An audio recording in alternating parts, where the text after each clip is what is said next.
Friends, we discussed the 17th quality: does not eat more than required, moderate, or Mita Bhuk. A Vaishnava practices moderation, does not consume more than necessary. This quality applies not only to food but also to wealth, pleasure, speech, power, entertainment, and material enjoyment. The uncontrolled mind constantly seeks excess. Spiritual wisdom teaches balance and discipline. Moderation protects health, clarity, peace, and ethical judgment. Excessive consumption often leads to disease, addiction, greed, distraction, and loss of self-control. In law and society, many crises emerge from excess. Excessive greed creates corruption, excessive consumption creates exploitation, excessive desire creates conflict. A balanced person remains peaceful because they are not constantly driven by uncontrolled cravings.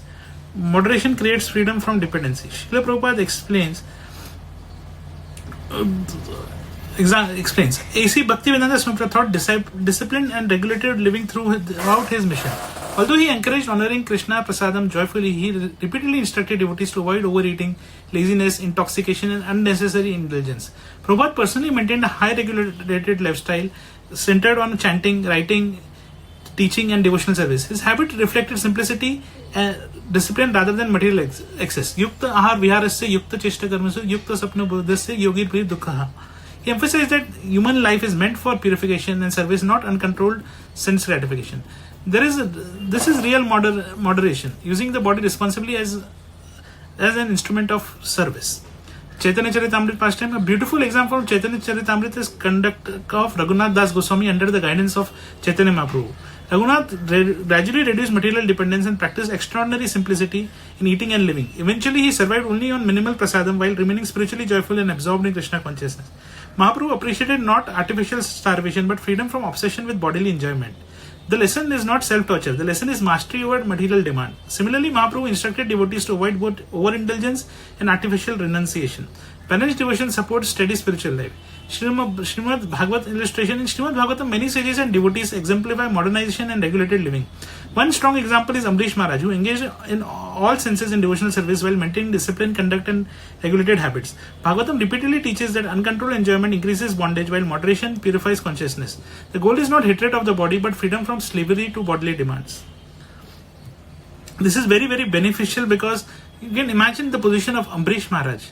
He was the king of the world, but he engaged all his senses in the world to the extent when Durvasa Muni came and he was fasting for Durvasa Muni, and then Durvasa Muni cursed him, and the Sudarshan Chakra was falling up for 1 year. He practically fasted for Durvasa Muni again.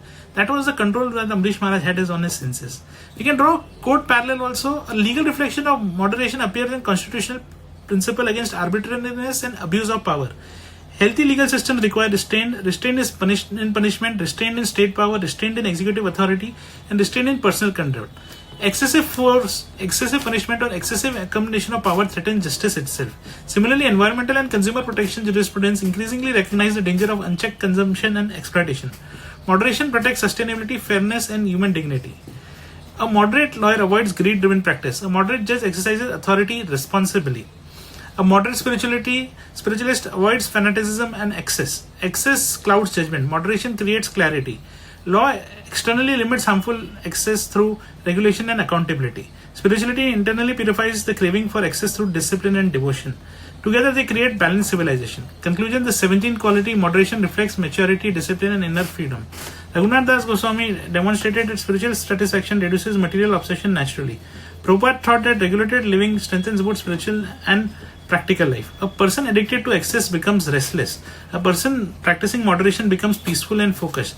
That is where law and spirituality unite. Discipline over indulgence, balance over excess, and freedom through self-restraint. Thank you so much.